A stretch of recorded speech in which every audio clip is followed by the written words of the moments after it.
Si estáis en 1 Corintios, capítulo 10, versículo 23, dice: todo me es lícito, pero no todo conviene, todo me es lícito, pero no todo edifica. Ninguno busque su propio bien, sino el del otro. Entonces dije, jolín, me parece un texto precioso, me parece un texto adecuado, muy adecuado. Y pensé en Ángel. Y también en todos nosotros. Pero dije, este texto me vale, porque Ángel es una persona que tiene experiencia, tiene solidez en el conocimiento de la palabra, pero de lo que me hablaban estos versículos es de algo que es muy común en la vida de un anciano de una iglesia. Sabéis que los ancianos tienen la responsabilidad espiritual de cuidar de la iglesia. Este texto me habla de esos momentos en los que tenemos que tomar decisiones y no sabemos muy bien qué hacer. Y un anciano tiene que tomar decisiones. Y todos nosotros también. Incluso seamos o no cristianos, la vida la hacemos tomando decisiones. Claro, dicen que el que no hace nada no se equivoca. Pero vivir es asumir riesgos, dar pasos adelante. Y muchas veces, en el ministerio, y se lo digo a alguien que tiene experiencia, hay que hacer cosas y uno no está muy seguro. Y la palabra nos enseña lo que estos versículos que hoy tenemos que leer nos enseñan, es que hay una forma de tomar esas decisiones que a veces no sabemos qué hacer en la vida. Y primero lo que nos va a enseñar es que tenemos que tomar esas decisiones con un corazón, con una conciencia. Lo digo para Ángel, pero para cada uno de nosotros también. Con una conciencia pura, limpia. Porque los hombres vemos el exterior, pero Dios, que es el que nos juzga, es el que mira el corazón. Entonces, en primer lugar, este texto nos va a hablar que necesitamos en esos momentos difíciles de decisión tener una conciencia y un corazón puro. Y en segundo lugar, una conducta recta. Y esto significa, traducido al cristiano, porque a veces hablamos en cristiano y hay personas que no nos entienden, esta vez lo voy a traducir de algo que todo el mundo entiende, que es una conducta recta, lo voy a traducir al cristiano. Una conducta recta significa una conducta santa. Una conducta santa. En esta iglesia, yo personalmente, pero esta iglesia en su conjunto, cree que la Biblia es clara en cuanto a las cosas que están bien y las cosas que están mal.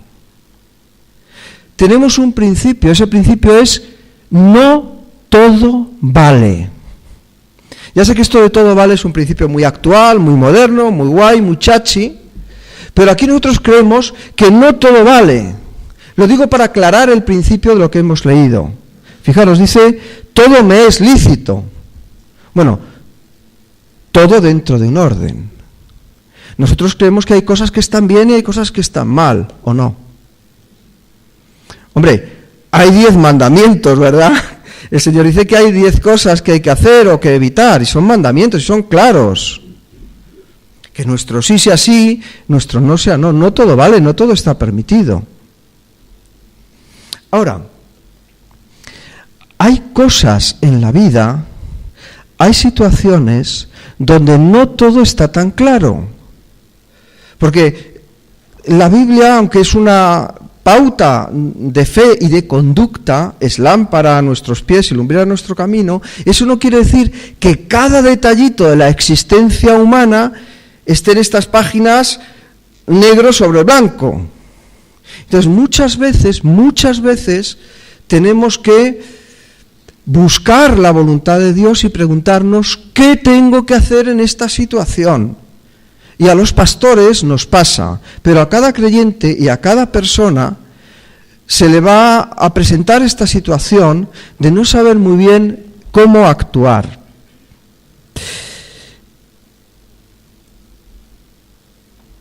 Todo me es lícito, pero no todo conviene.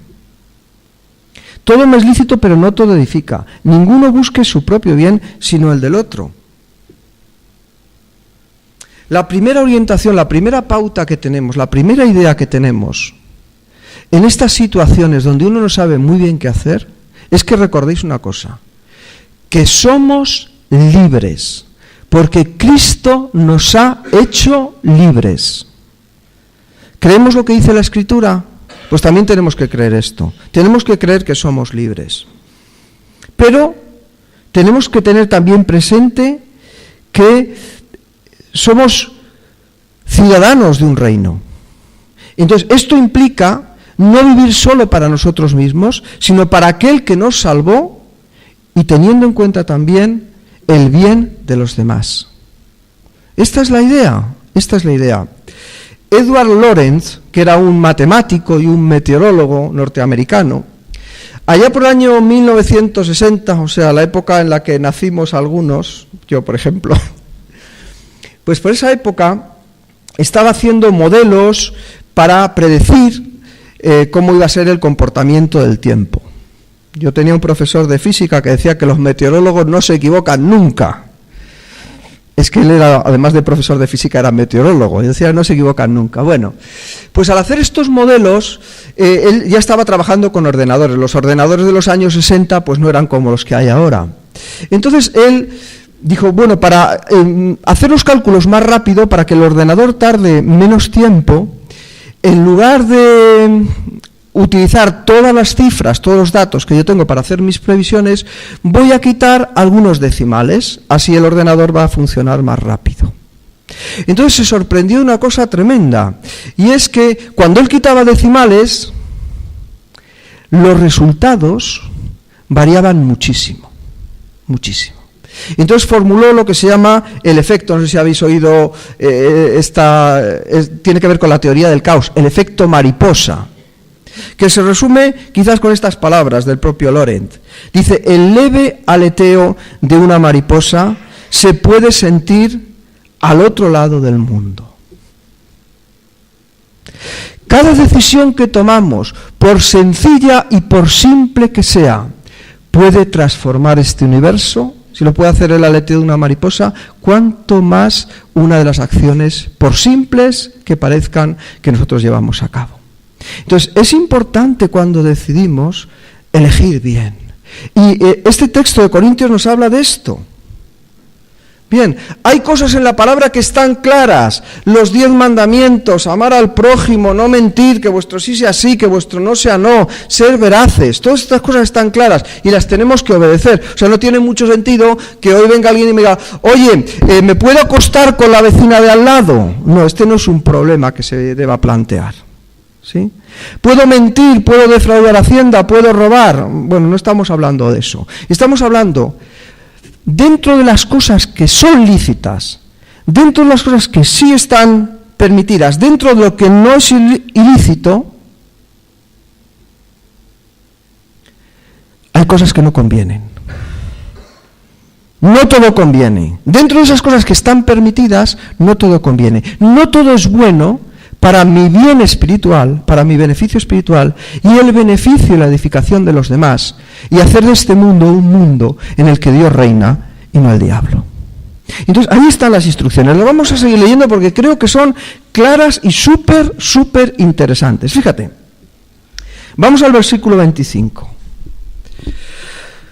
De todo lo que se vende en la carnicería, comed, sin preguntar nada por motivos de conciencia, porque del Señor es la tierra y su plenitud. Si algún incrédulo os invita y queréis ir, de todo lo que se os ponga delante, comed, sin preguntar nada por motivos de conciencia. ¿Cuál es la primera orientación? En estas situaciones donde tenemos que elegir entre dos cosas que son buenas. ¿Puedo hacerlo? ¿No puedo hacerlo? ¿Qué es lo mejor? ¿Qué no es lo mejor? ¿Y sabéis lo que dice el apóstol Pablo aquí? Es que a mí me parece genial. Pues, hijo, que no te agobies, que no te preocupes. ¿Sí? no te soliviantes. Que yo creo que a veces hay cristianos que somos, o que son, o lo que queráis, muy tiquismiquis, que están, y es que esto se puede hacer, puedo venir hoy vestido, hoy que es la encomendación de ángeles, que puedo venir con traje, tengo que llevar corbata, o no, ay Dios mío, ¿qué hago, Flor? Ora, vamos a pedir la voluntad del Señor. Pues esto, no, hombre, no, relájate, Javi, relájate, un poco tranquilo, no pasa nada. El Señor mira el corazón. ¿Vosotros creéis que Dios no puede arreglar las cosas en las que nosotros nos equivocamos, sobre todo si hay buen corazón en lo que hacemos? Y es que hay personas que viven encadenadas por estas, me perdonéis la palabra, chorradas, por estas tonterías. ¿Qué hago, no? ¿Qué puedo hacer?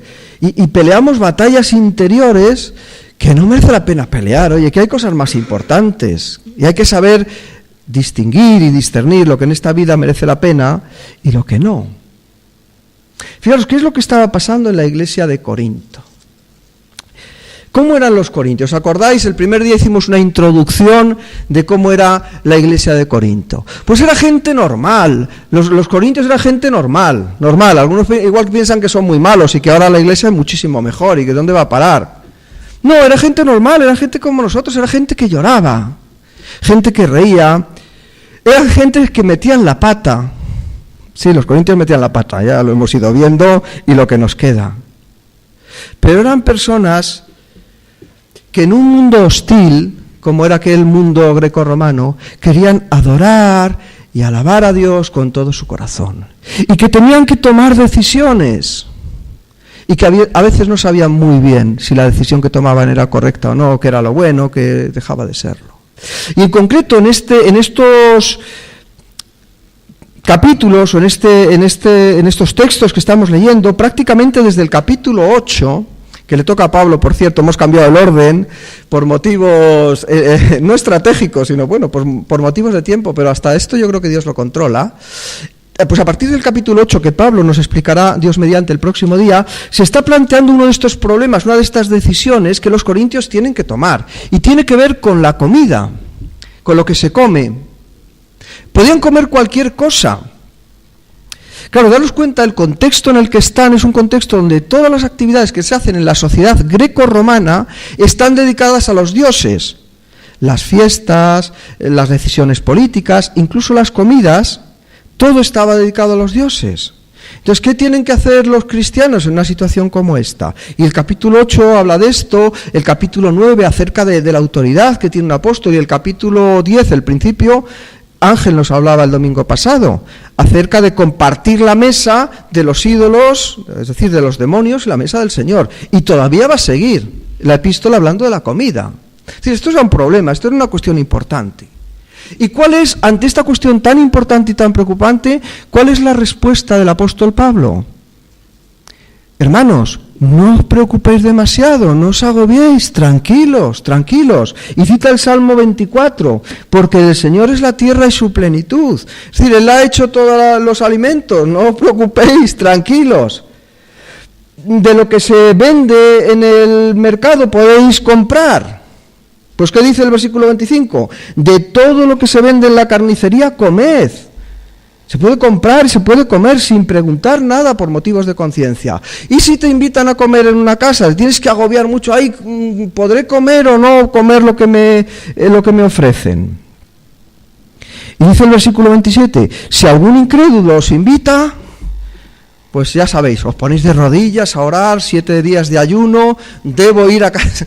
No, por favor, no, tranquilo. Si algún incrédulo os invita, y ojalá sean muchos los incrédulos que nos invitan a comer a su casa, si algún incrédulo os invita y queréis ir, de todo lo que se os ponga delante, comed, sin preguntar nada por motivos de conciencia.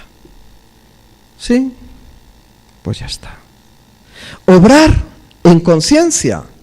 Obrar de acuerdo con vuestra propia conciencia. Señor, estoy haciendo algo malo, me puedo ir a tomar una caña con mi compañero de trabajo al salir. Mira, a mí personalmente no me afecta nada ir a tomar una caña con mi compañero. Es más, creo que debo hacerlo. Pues si mi conciencia me dice que debo y que puedo.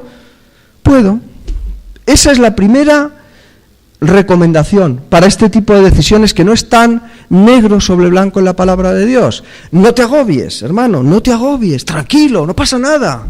Si no está escrito, no pasa nada. Del Señor es la tierra y su plenitud. Él te ha hecho, Él te ha creado a ti, Él ha creado todos los alimentos, ha creado todas las comidas, ha creado todas las cosas y te conoce a ti, conoce el mundo. Tranquilo, hombre, que estás caminando en Él. Pero, ahí está la primera palabra del versículo 28, más, ya parece que la cosa se va a poner un poco más complicada, dice, más si alguien os dijere, esto fue sacrificado a los ídolos, no lo comáis por causa de aquel que lo declaró y por motivos de conciencia. Porque del Señor, y vuelve a citar en el mismo Salmo, porque del Señor es la tierra y su plenitud. La conciencia, digo, no la tuya, sino la del otro. Pues ¿por qué se ha de juzgar mi libertad por la conciencia de otro? Y si yo con agradecimiento participo, ¿por qué he de ser censurado por aquello de lo que doy gracias? Claro, el primer principio es no te agobies y obra en conciencia. ¿Sí? Hasta aquí es relativamente fácil y nos da tranquilidad y paz. Pero lo que nos está diciendo aquí el apóstol Pablo es sí. Pero hay un principio todavía más alto que tu propia conciencia. El reino de los cielos tiene un principio más alto que la propia conciencia, entendida como el gusto personal o la apetencia personal. Es que yo tengo que tener en cuenta al otro. Es que el reino no tiene que ver solamente con la bendición para mi vida. Tiene que ver con algo más elevado. Tiene que ver con considerar al otro como alguien que está por encima mío. Tiene que ver con considerar las consecuencias de si yo hago lo que a mí me parece bien y lo que a mí me da la gana, si eso a otro le va a hacer daño o no se lo va a hacer, o le va a ser de bendición. Entonces hay que pensar un poquito. Cuando tengamos que decidir estas cosas está bien. Primero, tu conciencia. Pero segundo, las consecuencias. Claro, ¿por qué? Pregunta aquí, ¿no? Supuestamente, como si fuese uno de los hermanos de Corinto. Dice, hombre, pero ¿por qué se ha de juzgar mi libertad por la conciencia de otro? ¿Por qué he de ser yo censurado por aquello de lo que doy gracias, por aquello que a mí no me es obstáculo? ¿Por qué se me va a censurar? Pues porque eres un ciudadano del reino, porque eres un cristiano, ¿sí? Y como cristiano te debes a Cristo y a tus hermanos. ¿En qué se resume la ley de Dios? En amar a Dios sobre todas las cosas y en algo que es muy parecido, dijo Jesús, en amar a tu prójimo como a ti mismo. ¿Os acordáis en el primer capítulo de esta carta que había divisiones en Corinto? Que había unos que decían, yo soy de Pablo, yo soy de Apolo, yo soy de Cefas y yo soy de Cristo. Me tocó predicar sobre eso, ese texto me tocó a mí. Y yo os decía algo de lo que no me arrepiento al volver a leer esto. Dije, para mí los peores eran los que decían yo soy de Cristo. Fíjate por dónde. No sé si os acordáis, pero sí. Los peores los de yo soy de Cristo. Yo y Dios. Sí, ¿verdad? Es que yo estoy bien con Dios. Sí. Pues no. El cristianismo no va de yo estoy bien con Dios y punto. El cristianismo está yo amo a Dios y yo amo a mi hermano porque es un mandamiento semejante al primero. Y no puedo amar a Dios al que no veo si no amo y cuido de mi hermano al que sí veo. El versículo 24, al principio de lo que hemos leído, dice, ninguno busque su propio bien sino el del otro. ¿Os imagináis qué mundo tan maravilloso sería si en lugar de pensar cómo los demás me pueden agradar a mí, yo pensase cómo puedo agradar a los demás? Si en lugar de pensar lo que tiene que hacer Flor como esposa, para que sea ella la esposa perfecta, yo me cuidase de que ella fuese feliz. ¿Y si todos os cuidaseis de que yo fuese feliz? Estaría genial. ¿Y si cada uno de nosotros nos cuidásemos de que el otro fuera feliz y nos olvidáramos de la felicidad propia? ¿No sería este mundo una maravilla? El efecto mariposa tendría un efecto sorprendente. Este mundo verdaderamente sería el reino de los cielos, si en lugar de mirar a nuestro egoísmo, miráramos el bien ajeno. Más, pero no es tan fácil, ¿verdad? No es tan fácil.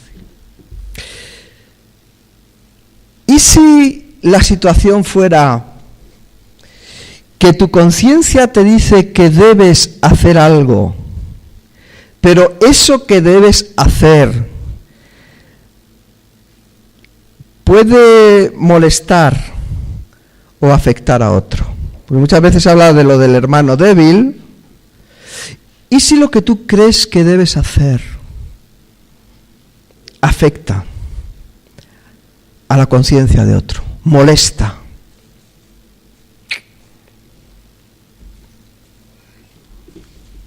Fijaros, he dicho, tu conciencia te dice que debes, no que puedes hacer. ¿Sabes? Deber hacer una cosa es distinto de poder o no poder hacer algo. ¿Se entiende? O sea, la cuestión que hemos visto hasta ahora es si algo que tú puedes hacer o no hacerlo, puedes hacer o no lo puedes hacer, si afecta a la conciencia de tu hermano, pues hombre, tienes que hacer aquello que no haga daño a tu hermano, aunque a ti te resulte pues menos agradable. Ahora, si no es algo que puedes o no puedes hacer, sino si es algo, si el conflicto está, porque no siempre es tan fácil, no siempre si puedes o no, sino el conflicto está en que tú consideras que tienes que hacer algo y a lo mejor ese algo que tú sabes delante de Dios que tienes que hacer, al otro no le va a hacer tanta gracia. Entonces, ¿qué hacemos? Pues fijaros, un principio muy, muy importante en el versículo 31. Si pues coméis o bebéis o hacéis cualquier otra cosa, ¿qué ocurre cuando hay el conflicto? Comer o beber o tal. Hacedlo todo para la gloria de Dios. Yo subrayaría ahí la palabra todo. Esa palabra aparece en el versículo 3 que hemos leído antes. Mirad, todo es lícito, pero no todo conviene. Entonces, ¿cuál tiene que ser el principio, Ángel, como anciano, cuando tengamos tú y yo dificultades para dirigir esta iglesia? Y no sepamos muy bien, esto lo debo hacer, esto no lo debo hacer, esto lo puedo hacer, esto no lo puedo hacer, esto lo quiero hacer, esto... Todo lo que hagamos como ancianos o como cristianos, cada una de nuestras decisiones, esas que no están en blanco y negro en la palabra, todo lo que hagamos, hacedlo para la gloria de Dios, para la gloria de Dios. Y hay dos maneras de dar gloria a Dios con lo que hacemos. Uno, obrando en conciencia, ese es un principio que hemos visto, con corazón puro, con conciencia pura, y el otro es teniendo en cuenta al otro. ¿Vale? Esta epístola, la epístola a los Corintios, tiene un capítulo que todos conocéis, que es yo creo que el clímax de esta epístola. ¿Cuál es? Primera de Corintios 13. ¿De qué habla después de hablar de los dones? Habla del amor. Obrar en conciencia, sí, pero obrar también en amor. Y no escandalizar, no escandalizar. Es lo que nos dice después. Versículo, y ya nos quedan apenas 3 versículos. No seáis tropiezo, ni a judíos, ni a gentiles, ni a la iglesia de Dios. Como también yo en todas las cosas agrado a todos, no procurando mi propio beneficio, sino el de muchos, para que sean salvos. Sed imitadores de mí, dice el primer versículo del capítulo 11, sed imitadores de mí, así como yo lo soy de Cristo.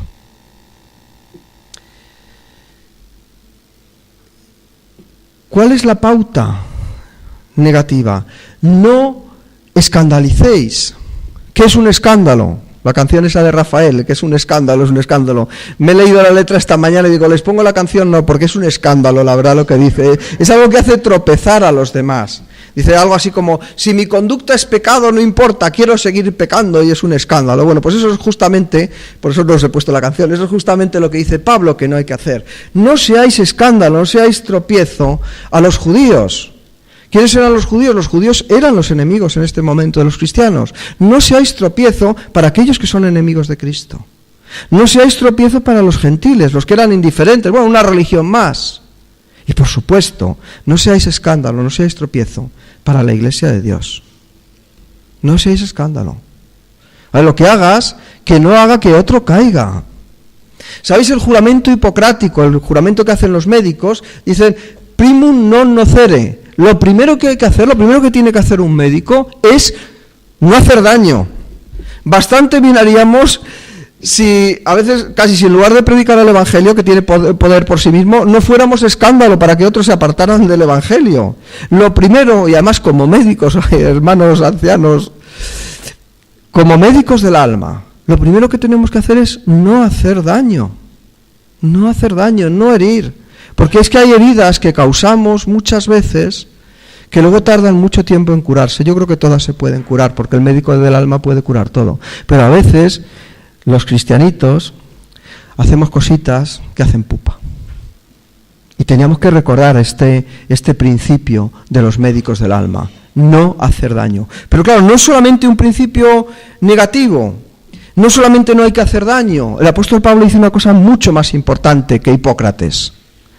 Dice, no solamente no hacer daño, sino sed ejemplos. Fijaros, dice el versículo 1 del capítulo 11, sed imitadores de mí como yo lo soy de Cristo. Cuando tenemos que tomar esas decisiones en la vida, cuando tenemos que optar por cualquier cosa que hacemos o no hacemos, qué película veo, qué televisión pongo, dónde voy esta tarde, y no sé muy bien qué hacer, nos han dicho dos cosas muy claras. Hacedlo todo para la gloria de Dios. Y hacedlo todo para no ser escándalo, sino para ser ejemplo. Sed imitadores de mí. Ángel, Vicente, y yo voy a poner un espejo aquí. Yo de verdad puedo decir que me imitéis a mí como yo imito a Cristo. Pablo sabía que era pecador. Pablo sabía que no era una persona perfecta. En un determinado lugar dice, palabra fiel y digna de ser atendida o escuchada por muchos, que Cristo murió por los pecadores de los cuales yo soy. No dice yo fui el primero, Pablo dice de los cuales yo soy el primero. Pablo se sabía pecador, pero Pablo con su corazón y con su vida intentaba vivir delante de Dios, fuese la que fuese la decisión que él tenía que tomar, para hacer todas las cosas para la gloria de Dios y para no ser escándalo y tropiezo que pudiera avergonzar a otros del Evangelio. Pues hermanos, que aunque no seamos perfectos, estos dos principios estén en nuestro corazón.